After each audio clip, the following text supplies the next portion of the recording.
नमस्ते बच्चों, आज हम नेक्स्ट टॉपिक पढ़ेंगे इलेक्ट्रोस्टैटिक्स का आवेशन। कौन सा पढ़ेंगे? आवेशन। यदि हम थोड़ी पिछले वाले लेक्चर की चर्चा करें तो पिछले वाले लेक्चर में हम लोगों ने आपको पढ़ाया था आवेश, इलेक्ट्रॉनिक सिद्धांत से आवेश की व्याख्या एवं आवेश की मात्रा। आज हम पढ़ेंगे किसी वस्तु को आवेशित कैसे किया जा सकता है, यानी हमारा आज का जो टॉपिक है वो आवेशन होगा। हम देखते हैं कि आवेशन होता क्या है।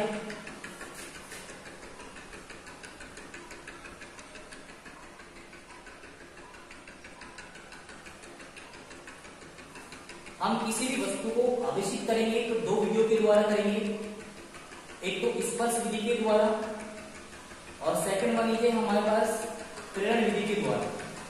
यानी हम किसी भी वस्तु को आवेशित करेंगे तो आवेशित दो विधि के द्वारा करेंगे। पहली विधि है स्पर्श विधि, स्पर्श विधि के द्वारा, और सेकंड विधि हमारे पास है प्रेरण विधि। प्रेरण विधि के द्वारा आवेशित। एग्जाम में मोस्टली प्रेरण विधि के द्वारा आवेशन की प्रक्रिया को पूछा जाता है, इंपॉर्टेंट है। हम यहाँ दोनों ही विधि डिटेल से पढ़ने वाले हैं। आगे यदि हम लोग बात करें, आवेशन की दो विधि होती है, एक तो स्पर्श विधि, दूसरी प्रेरण विधि। तो स्पर्श विधि की भी दो विधियां होती हैं, दो पार्ट होते हैं। एक तो हम आवेश करते हैं घर्षण विधि के द्वारा, घर्षण विधि के द्वारा,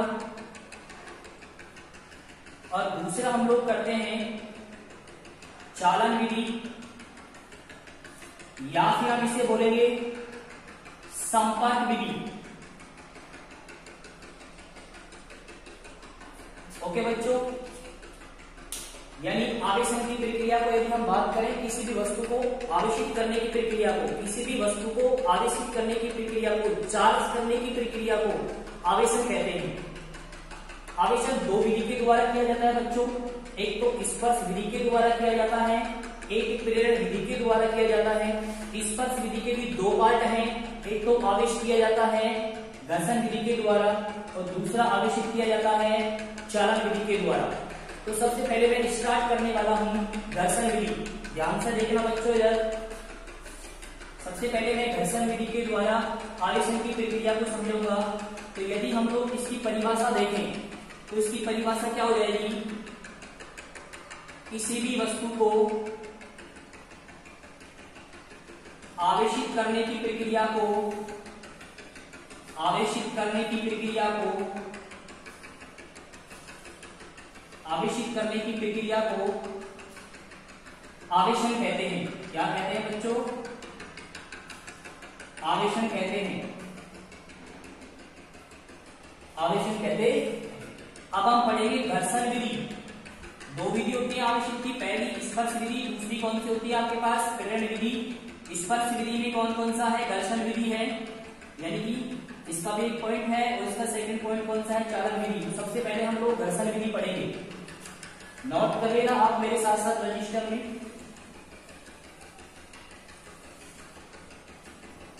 तो बच्चों पहला हम पढ़ेंगे घर्षण विधि।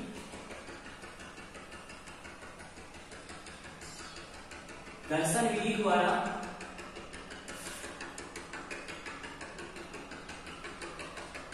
आवेशन।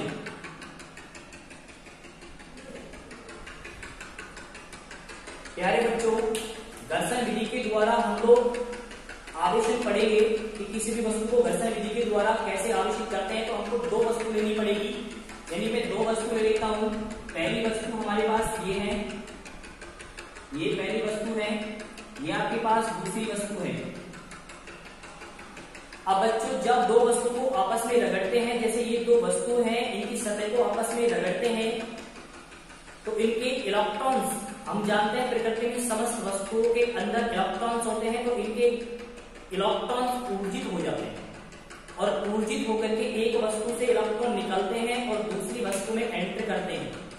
यानी पहली वाली वस्तु से यदि इलेक्ट्रॉन निकलेंगे, दूसरी वाली वस्तु में इलेक्ट्रॉन प्रवेश करेंगे तो पहली वाली वस्तु में इलेक्ट्रॉन इलेक्ट्रॉन की कमी होती है और दूसरी वाली वस्तु में इलेक्ट्रॉन की वृद्धि होती है।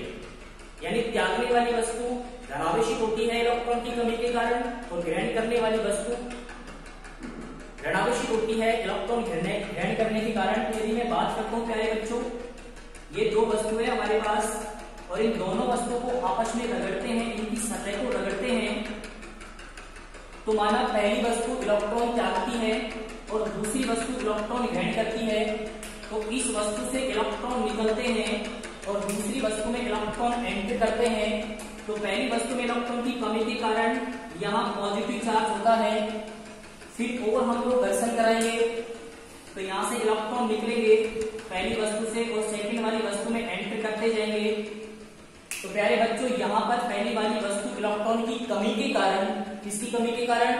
इलेक्ट्रॉन की कमी के कारण धनावेशित होती जाती है, और एज कंपेयर टू सेकंड वाली वस्तु इलेक्ट्रॉन ग्रहण करने के कारण नेगेटिव होती जाती है, क्योंकि इलेक्ट्रॉन पर चार्ज नेगेटिव होता है और इलेक्ट्रॉन की कमी धनावेश को प्रदर्शित करती है। बच्चों, इसमें याद रखने वाला एक बिंदु है कि जितना यहाँ पर पॉजिटिव चार्ज होगा उतना ही यहाँ पर नेगेटिव चार्ज होगा, क्योंकि जितने इलेक्ट्रॉन त्यागते हैं उतना ही धनावेशित होता जाता है, और जितना इलेक्ट्रॉन ग्रहण करते हैं उतना ही ऋणावेशित होता जाता है। यानी हम बोल सकते हैं कि जब दो वस्तुओं को घर्षण कराया जाता है तो उनका परिमाण बराबर होता है, जबकि उनकी प्रकृति विपरीत होती है। तो बच्चों, इसकी डेफिनेशन क्या हो जाएगी? यदि मैं इसकी डेफिनेशन देता हूं तो जब दो वस्तुओं को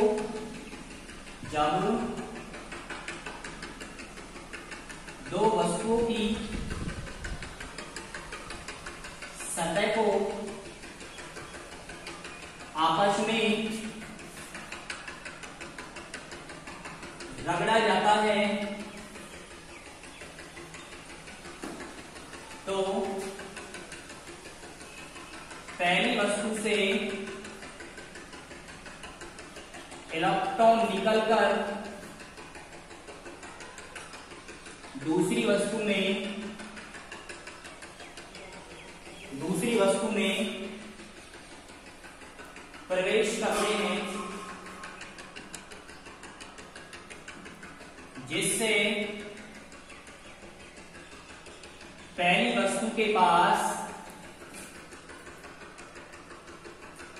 इलेक्ट्रॉन की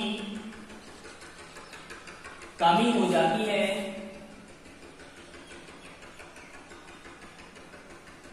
तथा दूसरी वस्तु के पास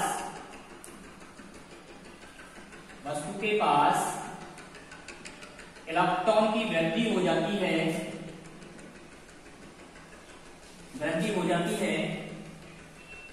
फलस्वरूप पहली वस्तु धनावेशित व दूसरी वस्तु ऋणावेशित हो जाती है।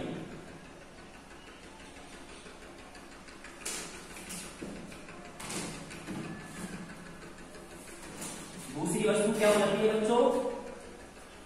ऋणावेशित हो जाती है। यहां एक याद रखने वाला पॉइंट और है बच्चों, घर्षण विधि के द्वारा बराबर परिमाण का लेकिन प्रकृति में विपरीत आवेश उत्पन्न होता है। यानी बच्चों, इस विधि में उत्पन्न आवेश परिमाण में समान व प्रकृति में विपरीत होता है। प्यारे बच्चों, जब हम दो वस्तु को रगड़ते हैं, पहली वस्तु ये है और दूसरी वस्तु ये है, तो माना कि हम दोनों वस्तु की इस वाली सतह को आपस में घर्षण करवाते हैं, फ्रिक्शन फोर्स लगता है, उसकी वजह से पहली वस्तु से इलेक्ट्रॉन निकल करके दूसरी वस्तु में एंटर करते हैं। इलेक्ट्रॉन जितने निकलेंगे उतने ही इलेक्ट्रॉन सेकंड वाली वस्तु में एंटर करेंगे। फलस्वरूप पहली वाली वस्तु इलेक्ट्रॉन की कमी के कारण धनावेशित होती जाती है। किसकी कमी के कारण? इलेक्ट्रॉन की कमी के कारण धनावेशित होती जाती है। और सेकंड वाली वस्तु इलेक्ट्रॉन की वृद्धि के कारण क्या होती जाती है? ऋणावेशित हो जाती है। इसको आप लोग घर्षण विधि बोलो। तो इस विधि के द्वारा आप लोग किसी भी वस्तु को आवेशित कर सकते हो। ओके बच्चों, नोट कर लो इसको। इसके बाद मैं इसको रफ करता हूं।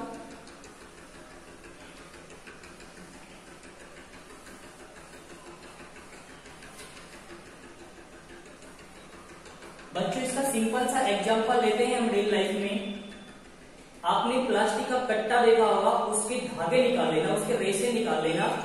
कई सारे रेशे लेते हैं आप लोग, 10 से 15 की समथिंग। उसको आप लोग एक हाथ में पकड़ना और दूसरे हाथ से उनको घर्षण करवाना और फिर छोड़ना उनको।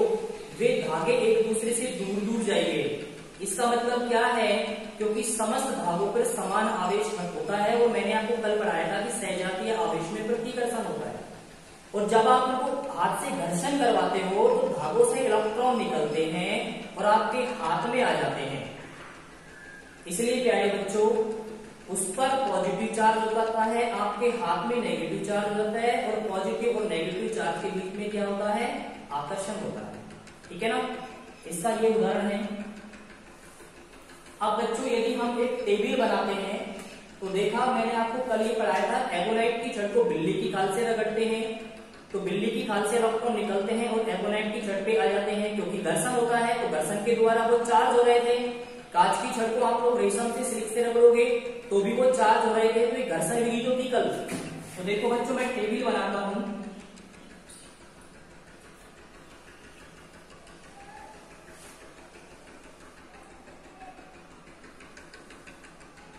यदि इस टेबल में हम लोग पॉजिटिव चार्ज की बात करेंगे, इधर हम नेगेटिव चार्ज की बात करेंगे कि पॉजिटिव चार्ज कौन कौन सी वस्तु पे होता है और नेगेटिव चार्ज कौन कौन सी वस्तु पे होता है। तो कल हमने जब रगड़ा था तो देखा था कि कांच की छड़ पे पॉजिटिव चार्ज होता है। नंबर दूसरा, बिल्ली की खाल पर भी कैसा होता है? पॉजिटिव चार्ज होता है। बालों में भी कैसा होता है? पॉजिटिव चार्ज होता है। ऊन की बात करें तो ऊन पर भी कैसा होता है? Positive charge. यदि नेगेटिव चार्ज की बात करें तो रेशम के कपड़े में क्या होता है? Negative charge. एबोनाइट की छड़ पे भी क्या होता है? एबोनाइट की छड़ पे भी क्या होता है? Negative charge.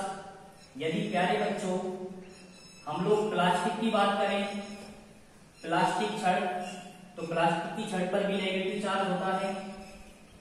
स्केल पर भी कैसा होता है? नेगेटिव चार्ज होता है। और बच्चों कंघी में भी कैसा हो जाएगा? Negative charge. ठीक है, तो ये टेबल आप इस घर्षण वाली विधि में बना सकते हो। नोट कर लेना अपने रजिस्टर में। आगे हम लोग स्पर्श विधि की सेकंड विधि है, सेकंड पार्ट है। कौन सा बच्चों? चालन विधि, या फिर क्या बोलेंगे? संपर्क विधि। बच्चों इसमें क्या करते हैं हम लोग? दो वस्तु लेते हैं, एक वस्तु आवेशित लेते हैं और दूसरी वस्तु उदासीन लेते हैं, यानी हम उसको निरावेशित बोल सकते हैं।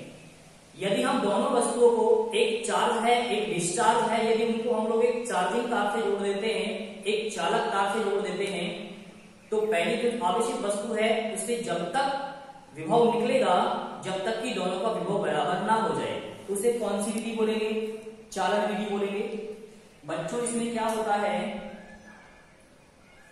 एक वस्तु ये है, दूसरी वस्तु ये है। पहली वाली वस्तु पर आवेश है और माना इस पर पॉजिटिव चार्ज, यानी बच्चों ये तो है आवेशित, या फिर इनको इंग्लिश में बोलेंगे चार्ज। दूसरी वस्तु है उदासीन, या फिर इन्हें क्या बोलेंगे? निरावेशित। हम पढ़ रहे हैं चालन विधि। चालन विधि में दो वस्तु लेते हैं, एक तो आवेशित वस्तु लेते हैं, दूसरी हम लोग निरावेशित वस्तु लेते हैं। अब यदि इन वस्तुओं को आप लोग एक चालक तार से जोड़ देते हो। ये कौन सा तार है? चालक तार। तो यहां से इलेक्ट्रॉन निकलते हैं और इस निरावेशित वस्तु के ऊपर आ जाते हैं। यानी अभी यदि हम पहले चालक तार नहीं जोड़ते हैं, उससे पहले देखा कि इसका विभव मान लीजिए V1 है और इसका कितना है V2 और ये तो 0 है। लेकिन बच्चों जैसे ही आप लोग इसे चालक तार से जोड़ते हो तो पहली वाली वस्तु तब तक इलेक्ट्रॉन त्यागेगी जब तक कि दोनों का विभव बराबर ना हो जाए। इसका मतलब प्यारे बच्चों अब यहां से इलेक्ट्रॉन जाने लग जाएंगे और अब ये भी क्या होने लग जाएगी? आवेशित होने लग जाएगी। इस विधि को क्या बोलेंगे? इस विधि को चालन विधि बोलेंगे। चालन विधि के लिए दोनों के बीच में कौन कनेक्टेड करता है? चालक तार। कौन करता है? चालक तार करेगा। यानी बच्चों हम इसे एक एग्जाम्पल से समझते हैं। आपने देखा आपके शहर में एक वाटर टैंक होता है, ये वाटर टैंक है,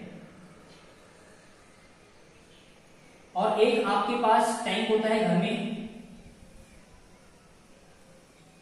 ये वाटर टैंक है। माना कि इसकी ऊंचाई कितनी है? h1 और इसकी ऊंचाई कितनी है बच्चों? h2 बॉटम से। तो देखा बच्चों इसमें पानी भरा हुआ है और इसमें पानी नहीं है, और अगर थोड़ा बहुत पानी भी हो तो कोई दिक्कत नहीं है। अब यहां से पाइपलाइन जुड़ी हुई है। तो आप लोगों को पता है बच्चों कि ये ज्यादा हाइट वाला है और ये कम हाइट वाला है, तो पानी हमेशा उच्च से निम्न की ओर ही आएगा। और कब तक आएगा? तब तक कि ये पूरा फ्लफ ना हो जाए। उसी प्रकार बच्चों हमेशा उच्च विभव से निम्न विभव की ओर विभव ट्रांसफर होता है। कब तक होगा? जब तक कि इनका विभवांतर शून्य ना हो जाए। इनका विभवांतर शून्य ना हो जाए तब तक ये वाला वस्तु इस वाली वस्तु को आवेश देती रहेगी। तो बच्चों इसे कहते हैं चालन विधि के द्वारा आवेशित। बच्चों इसको कैसे लिखेंगे हम लोग? इस विधि में दो वस्तुएं होती हैं जिसमें से पहली वस्तु आवेशित व दूसरी वस्तु उदासीन लेते हैं। उदासीन लेते हैं। सबसे पहले थ्योरी लिखेंगे, उसके बाद ये डायग्राम बनाएंगे। लेते हैं जब इन वस्तुओं को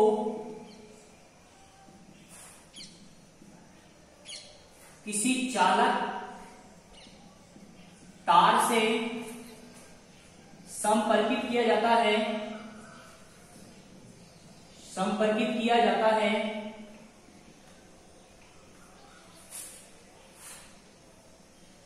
तो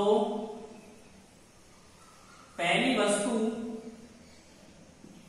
से विभव निकलकर उदासीन वस्तु में प्रवेश करते हैं तथा तब तक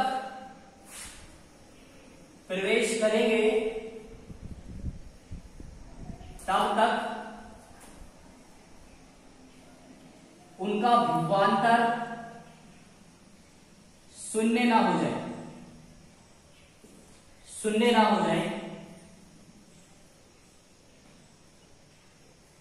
और जैसे उनका विभवांतर शून्य हो जाएगा, दोनों का विभव समान हो जाएगा, तब पहली वाली वस्तु इलेक्ट्रॉन त्यागना बंद कर देगी दूसरी वाली वस्तु को।